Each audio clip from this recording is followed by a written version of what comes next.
বেঁচে থাকবো আর কয়দিন? এই দুনিয়া তো যে কোনো মুহূর্তে আমাকে ডাক দিয়ে নিয়ে যাবে। বেঁচে থাকার থেকে চিন্তা করেছি, যদি বেঁচে থাকতেই হয় তাহলে হাজী শরিয়তুল্লাহদের মতো বেঁচে থাকবো। যদি বেঁচে থাকতে হয় তাহলে পীর মুস্তাফিজুর রহমান দুদু মিয়াদের মতো বেঁচে থাকবো। যদি বেঁচে থাকতে হয় বাঘের মতো 1 মিনিট বাঁচবো, শিয়ালের মতো 1000 মিনিট বাঁচতে চাই না ভাই আমার। এই শিবচরকে যদি আমরা ন্যায় এবং ইনসাফের যে আওয়াজ আমি দিয়েছিলাম, মাদক মুক্ত যে শিবচরের ঘোষণা করেছিলাম, আজ আমি সেখানে আমার জীবনটাকে বাজি রেখে আমি নেমেছি। আপনারা শুধু আমার সাথে আর পাশে থাকেন ইনশাআল্লাহ।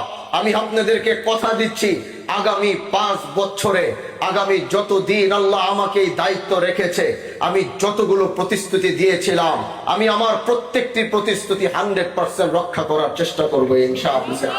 প্রিয় ভাইরা আমার, আপনারা একজন আমাকে দাঁড়িয়ে বলেন যে হুজুর আপনাকে ভোট দিয়েছি, এই ভোটটি ব্যর্থ হয়েছে।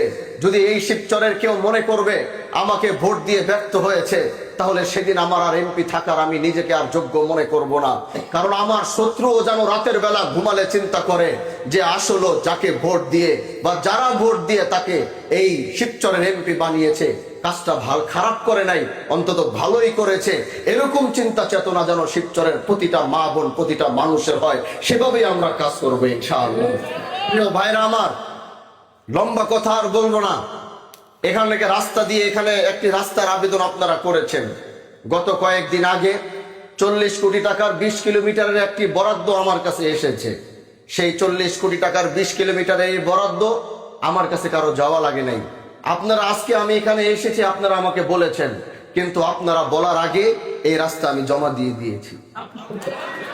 ভাই, আমরা কাজ করতে এসেছি, আমরা জনগণের টাকা দিয়ে পকেট ভারী করতে আসিনি, আমরা জনগণের টাকা দিয়ে রাজপ্রাসাদ বানাতে আসিনি, আমরা জনগণের টাকা দিয়ে আমরা লুটপাট করে আমাদের টাকাগুলো বিদেশে পাচার করতে আসিনি। জনগণের টাকা জনগণকে বুঝিয়ে দিয়ে যাবো ইনশাআল্লাহ। জনগণের হক জনগণকে বুঝিয়ে দিয়ে যাব ইনশাআল্লাহ।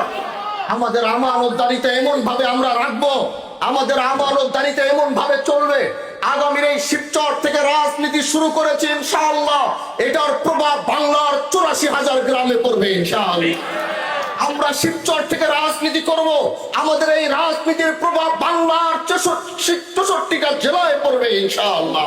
আমরা সেভাবে রাজনীতি করতে চাই।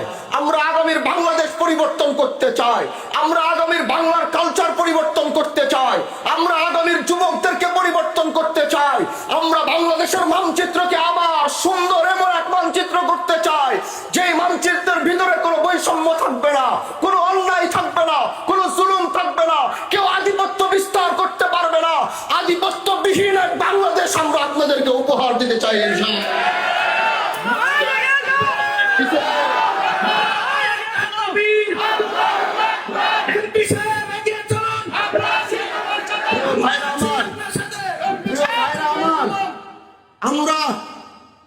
আমরা এই বাংলাদেশকে, আমরা শুধু, আমি আগেও বলেছি, আমি শুধু শিবচর নিয়ে রাজনীতি করতে আসিনি। আমার পূর্বপুরুষরা গোটা বাংলাদেশ নয়, গোটা ভারতবর্ষের নেতৃত্ব দিয়েছে। তারা যদি ভারতবর্ষের নেতৃত্ব দিতে পারে, আমাদেরকে গোটা পৃথিবীর নেতৃত্ব দেওয়ার সেই যোগ্যতায় তৈরি করতে হবে। গোটা বাংলাদেশ কেন, ইন্টারন্যাশনাল পলিটিক্সে আমাদেরকে ঢুকতে হবে। আমাদের এক একটা বক্তব্য CNN আসতে হবে, আমাদের এক একটা বক্তব্য বিবিসিতে আসতে হবে, আমাদের এক একটা বক্তব্য আল জাজিরা আসতে হবে, আমাদের বক্তব্য ওয়াশিংটনে বসে শুনবে, আমাদের বক্তব্য দিল্লিতে বসে শুনতে হবে। আমরা এই জন্য শুধু শিবচরের রাজনীতি করতে আসিনি। হাজী শরিয়তুল্লাহর এই রক্ত যতদিন বেঁচে থাকবে, কোন অন্যায়ের সাথে আপোষ করবে না ইনশাআল্লাহ।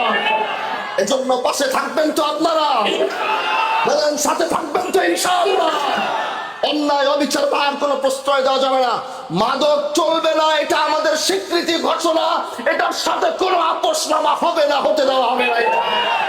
যেখানে মাদক সেখানে গর্জে উঠতে হবে যুবকদেরকে, এলাকার মুরব্বীদেরকে। অনেক হয়েছে, আর আগামীর যুবকদেরকে ধ্বংস হতে দেওয়া যাবে না। এবার প্রতিরোধ গড়ে তুলতে হবে, গোটা বাংলাদেশের সামনে শিবচরকে মাদক মুক্ত ঘোষণা করতে হবে। পারবো তো ইনশাআল্লাহ। আল্লাহ যেন আমাদেরকে কবুল করে। যারা আজকের এই সুন্দর আয়োজন করেছেন, আমি প্রত্যেককে আন্তরিক মোবারকবাদ জানাচ্ছি।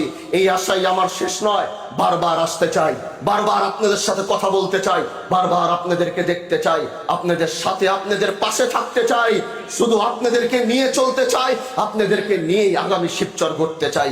আল্লাহ আপনাদের সবাইকে ভালো রাখুক।